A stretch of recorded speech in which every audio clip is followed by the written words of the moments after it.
Ada doa yang diajarkan Rasulullah kepada kita. Dalam salah satu hadis doa ini berlafaz seperti berikut. Allahumma arinal haqqa haqqa warzuqna ittiba'ah wa arinal batila batila warzuqna nijtinabah. Ya Allah, tunjukilah kami yang benar itu benar dan beri kami kekuatan mengikutinya. Ya Allah, tunjukilah kami yang batil, yang salah itu salah, dan beri kami kekuatan untuk menghindarinya. Al-Haq itu bisa merupakan salah satu nama Allah. Al-Haq bisa berarti kebenaran.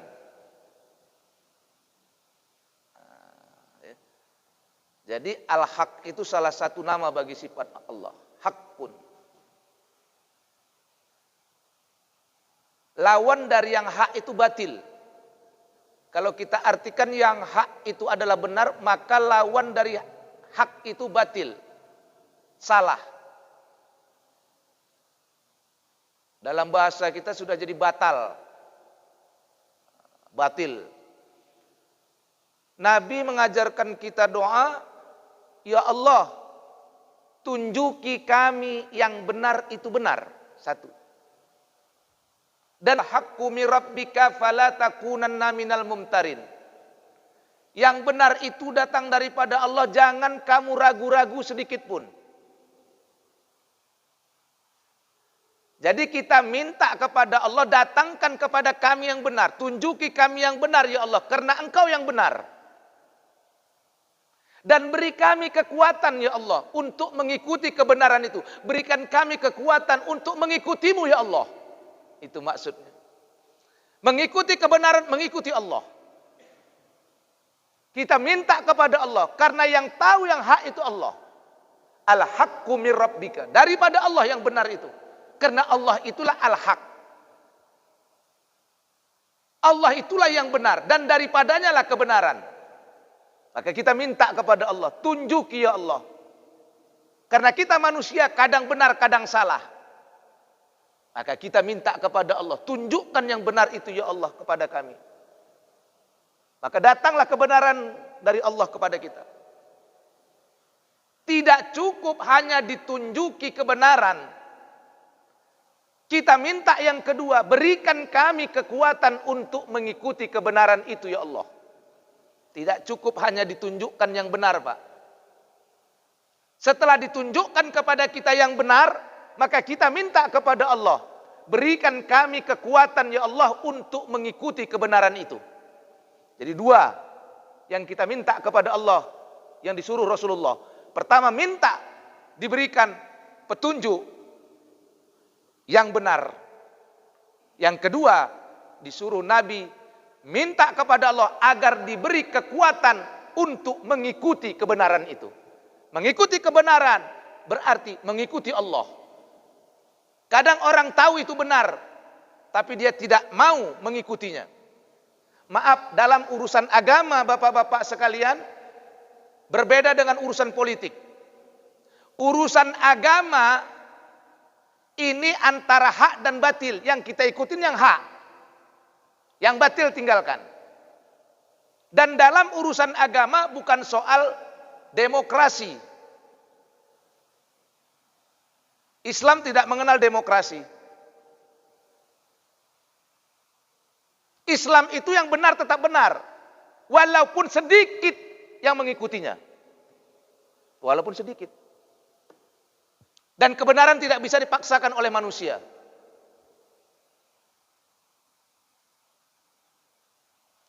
Mau sedikit, mau banyak, asal al-haq, kebenaran ikut. Mau banyak pun, tapi dalam kebatilan tinggalkan. Maka orang beriman dalam hal urusan agama tidak boleh bersifat netral. Dalam urusan politik kita boleh netral. Kita boleh golput dalam urusan politik. Tetapi dalam urusan agama kita tidak boleh golput. Sekali lagi saya ulangi. Dalam urusan politik masih bisa golput. Tapi dalam urusan agama kita tidak boleh golput. Tidak boleh netral. Orang beriman dalam urusan agama berpihak kepada yang hak. Berpihak kepada yang benar.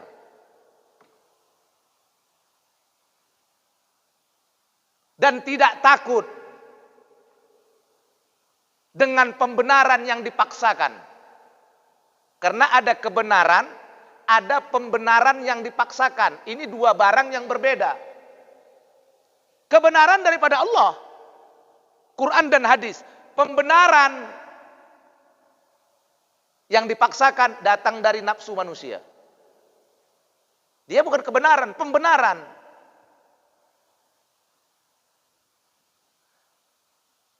Dan dalam hal ini, kalau orang yang batil berarti dalam kezoliman. Bisa jadi pemimpin zolim, bisa jadi rakyat zolim, ada juga. Ada pemimpin zolim, ada rakyat zolim, ada penguasa zolim, ada orang kaya zolim, ada orang miskin zolim, ada pejabat zolim, ada pejabat yang hak, ada. Kalau pemimpin dalam hak, kita patut taat. Atiullaha wa atiur rasul wa ulil amri minkum. Taati Allah, taati Rasul, dan taati ulama, taati pemimpin kamu. Sepanjang dia tidak dalam kezoliman. Tapi kalau dalam kezoliman, tinggalkan. Jangan ikuti. Dan di sini perlu keberanian. Saat ini, dimanapun BKM, Badan Kemakmuran Masjid, sedang diuji kebenarannya, diuji keberaniannya. Termasuk para ustadz, sedang diuji. Dengan surat edaran yang keluar terkait dengan pembatasan penggunaan mic, terkait dengan pengeras suara, ini kita sedang diuji. Diuji keimanan kita. Istiqomah enggak kalian umat Islam nih? Diuji dan kita disayat-sayat hati kita, tersayat-sayat hati kita. Kalau ada umat Islam yang tidak tersayat-sayat hatinya ketika didengarkannya seorang pemimpin mengatakan suara azan ibaratnya lolongan anjing, tidak tersayat hatinya, dipertanyakan imanmu saudaraku. Tapi bukan lantas kita ambil parang, bukan bikin bom, bukan. Sekurang-kurangnya dalam hati tersayat kita. Begitu banyak yang bisa dianalogikan dengan suara yang lain. Kenapa mesti dengan lolongan anjing? Saya tidak pernah berceramah tentang hal-hal yang begini, jarang.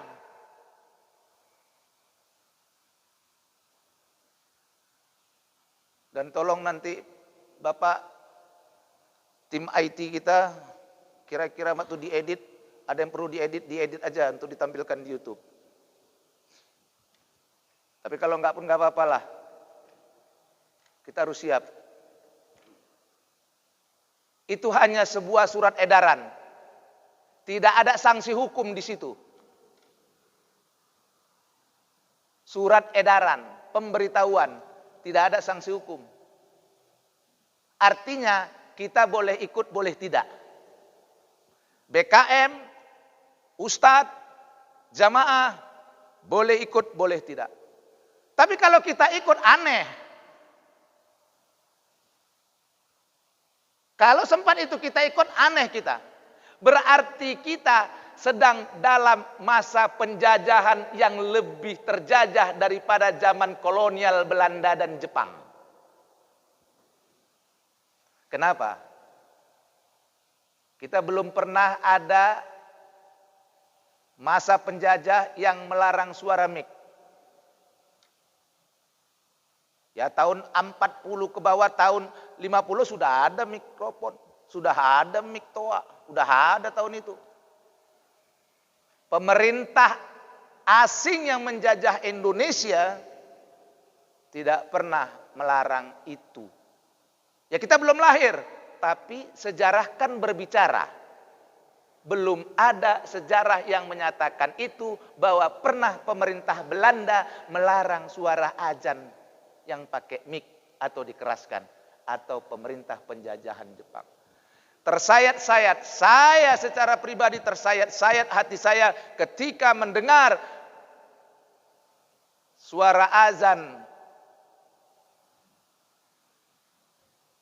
disamakan, diibaratkan dengan suara lolongan anjing. Naudzubillah, naudzubillah. Boleh buat peraturan, nanti akan kau pertanggungjawaban di hadapan Allah. Tapi tolong, kalau kau menghina agama kami hari ini, kau menghina kami. Kalau kau menyakiti agama kami, kau menyakiti kami.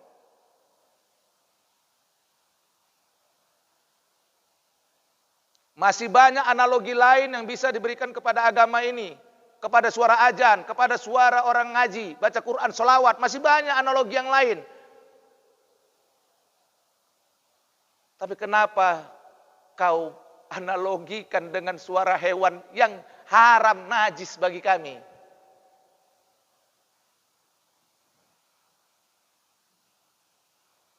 Pak, kalau ku teruskan ini nggak apa-apa, kira-kira Pak teruskan aja, nggak apa-apa?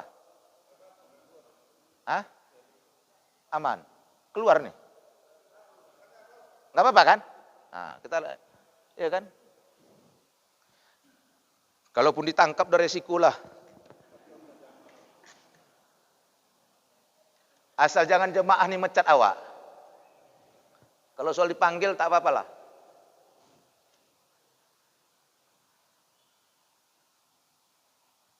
Azan itu suara yang hak.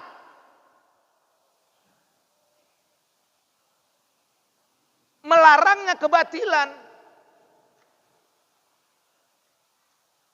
Di zaman Rasul orang azan memang naik ke bukit. Karena azan itu untuk didengarkan, diperdengarkan. Mana pula bisa azan pelan-pelan?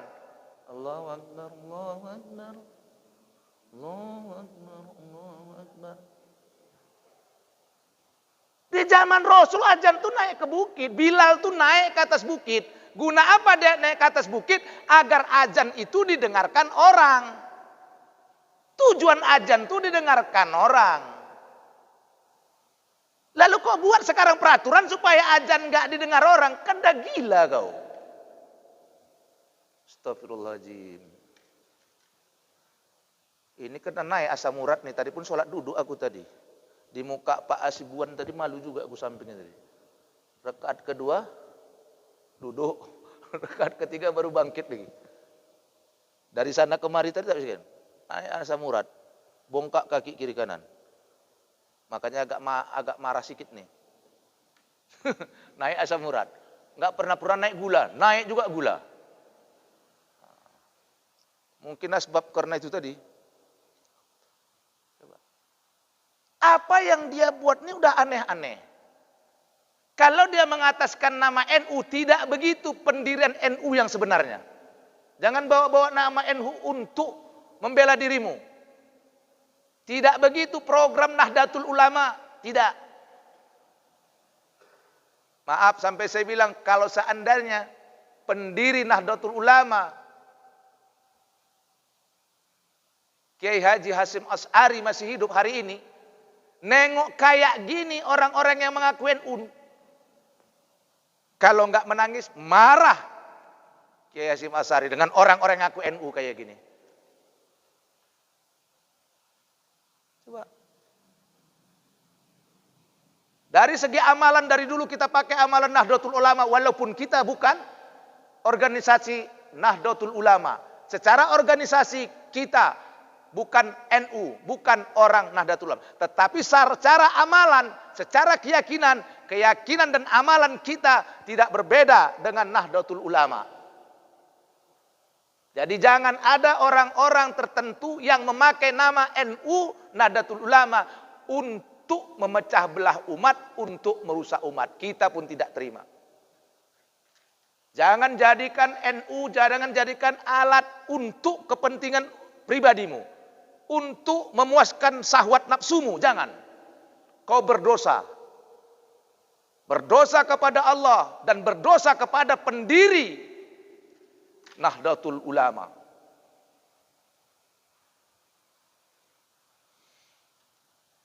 Jangan jadikan itu untuk pelindungmu. Berbuat zalim, berbuat batil. Maka kita berdoa. Bagaimana sikap kita terhadap ini? Jelas yang hak itu mana, yang batil itu mana. Azan itu yang hak. Azan keras itu yang hak.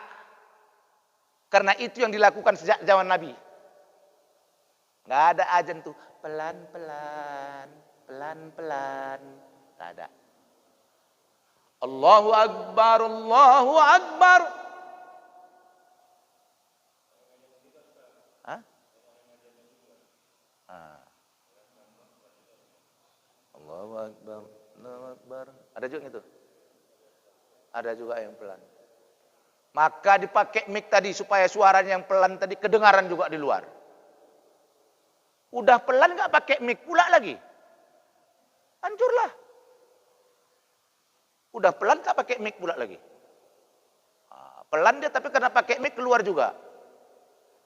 Udah kuat pun orang masih nggak datang ke masjid apalagi pelan.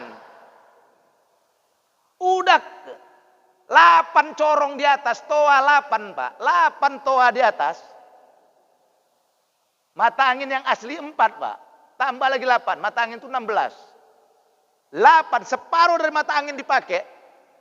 Bukan 4 lagi, ada yang lebih 8 lagi. Itu pun masih tak bangun lagi. Jangankan yang nggak dengar, yang dengar pun nggak datang. Itu azan sudah keras. Kayak mana lagi kalau azannya pelan.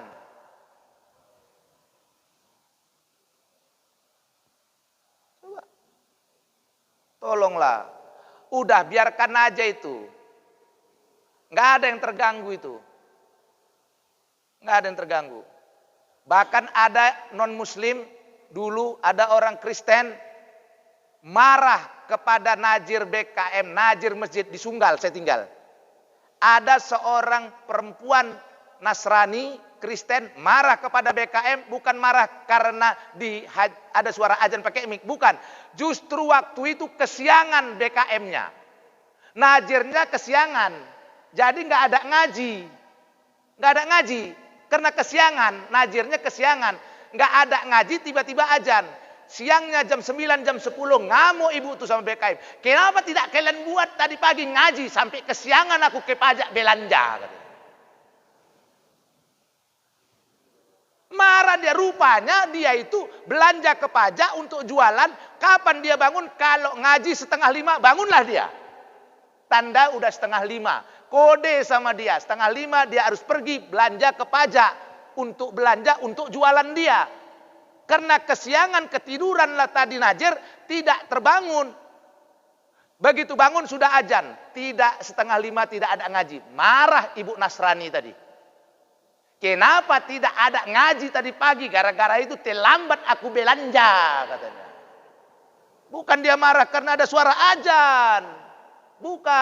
Bukan dia marah karena ada ngaji jam 4:30. Bukan, justru dia marah kenapa tadi pagi tidak ada suara ngaji. Ini fakta yang saya bilang, bukan karangan saya. Masjid ini. Dan saya yakin yang seperti itu bukan cuma ibu tuh sendiri. Kurasa masih ada ibu-ibu atau bapak-bapak lain di tempat lain. Walaupun bukan agama Islam, tapi tidak merasa terganggu. Buktinya ada kok di YouTube. Di medsos, orang-orang non-muslim yang membuat statement kami tidak merasa keberatan kok.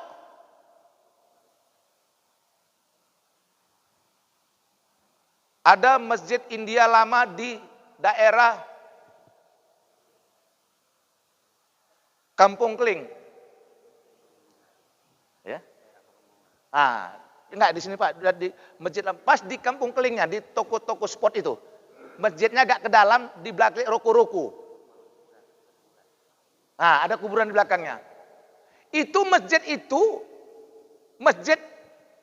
kelilingnya itu ruku orang Chinese, orang Tionghoa. Orang Tionghoa.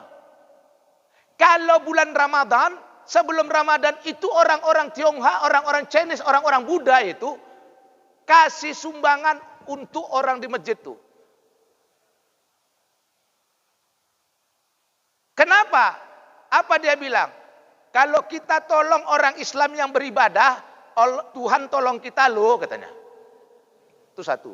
Yang kedua, oe senang kalau bulan Ramadan sini ada tadalus. Oe aman tidur nyenyak loh.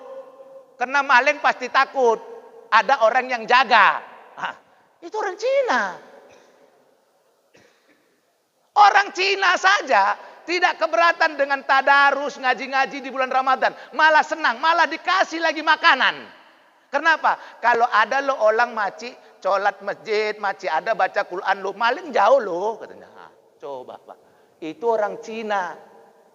Ini yang aku orang Islam, malah nggak boleh tadarus di masjid. Kan, ya Allah.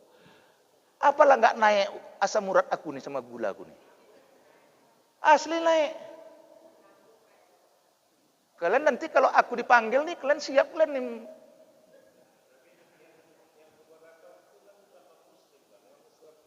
Nah iya, betul yang Bapak bilang. Yang mengaku Islam bukan Islam sebenarnya. Yang mengaku Islam. Katanya orang lain keberatan. Siapa yang keberatan? Macam-macam lah ini. Inilah ujian kepada kita. Allahumma arinal haqqa haqqa warjukna tiba'ah wa arinal batila batila warjukna nijitina. Ya Allah, tunjukkan kami yang salah itu salah dan beri kami kekuatan menghindarinya. Tadi kita minta agar Allah tunjukkan yang benar itu benar supaya kita bisa mengikutinya. Nah, yang kedua Rasul anjurkan doa, ya Allah, tunjuki kami yang batil, yang salah itu salah dan beri kami kekuatan untuk menghindarinya. Tunjukkan kami yang salah ya Allah dan beri kami kekuatan untuk menghindarinya, menjauhinya. Artinya agar kami, berikan kami kekuatan agar kami tidak mematuhinya. Nah, itu maksudnya. Beri kami kekuatan ya Allah agar kami tidak mematuhinya. Beri kami kekuatan ya Allah. Ini batil ya Allah. Tapi kalau enggak kau berikan kami kekuatan, kami pun enggak sanggup ya Allah. Beri kami kekuatan supaya kami tinggalkan ini ya Allah. Peraturan yang enggak benar kami tinggalkan. Beri kami kekuatan ya Allah. Supaya kami istiqomah. Ini salah, ini tidak benar.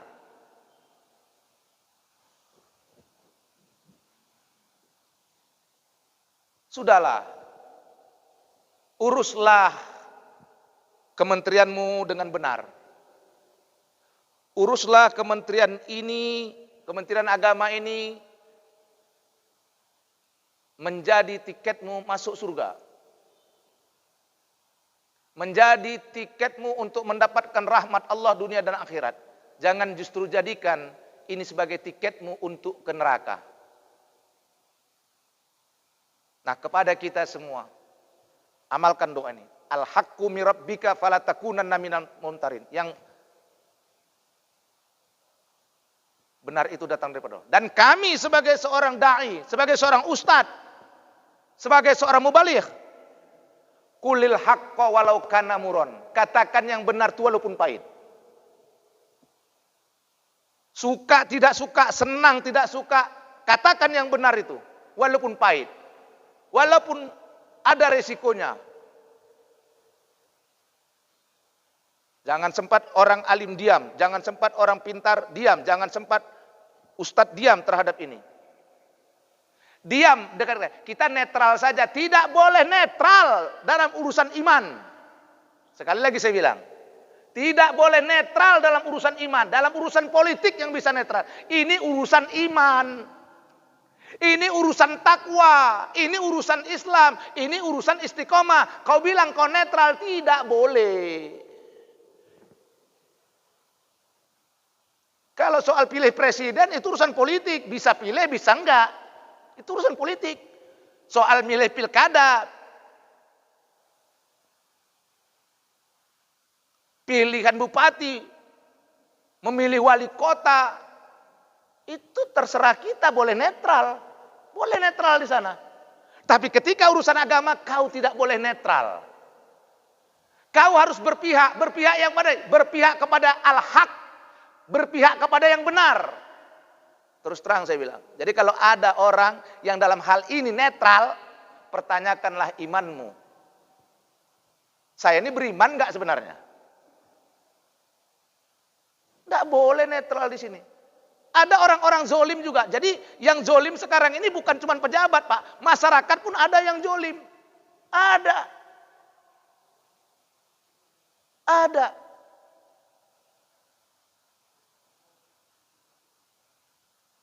Mengganggu orang yang beribadah. Rakyat dia, ada juga.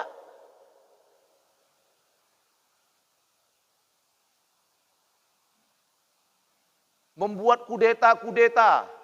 Ada. Jadi kejoliman itu bisa dilakukan oleh seorang pejabat, bisa juga dilakukan oleh seorang rakyat. Bisa dilakukan oleh orang besar, bisa juga dilakukan oleh orang kecil. Ya contoh orang mau jadi BKM tapi nggak punya ilmu di situ.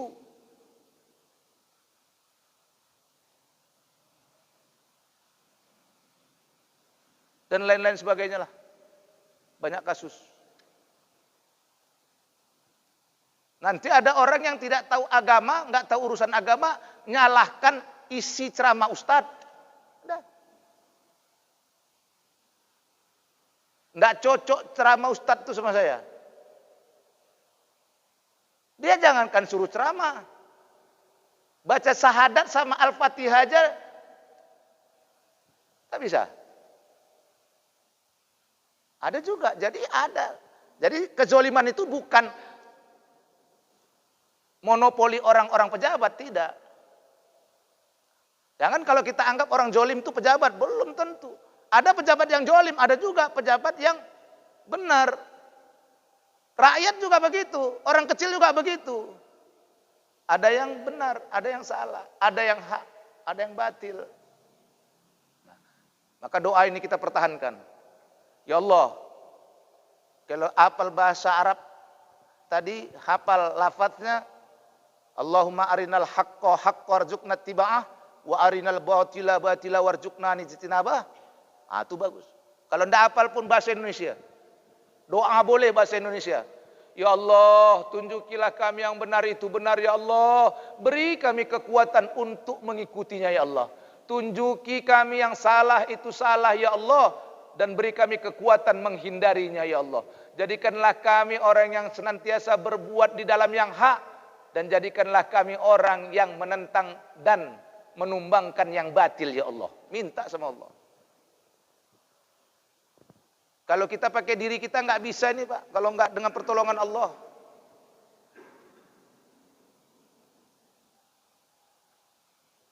Jadi itu sifatnya surat edaran Pak. Ya, surat edaran itu kan himbauan saja. Ya mudah-mudahan BKM masjid kita ini tidak terpengaruh dan tidak mengamalkan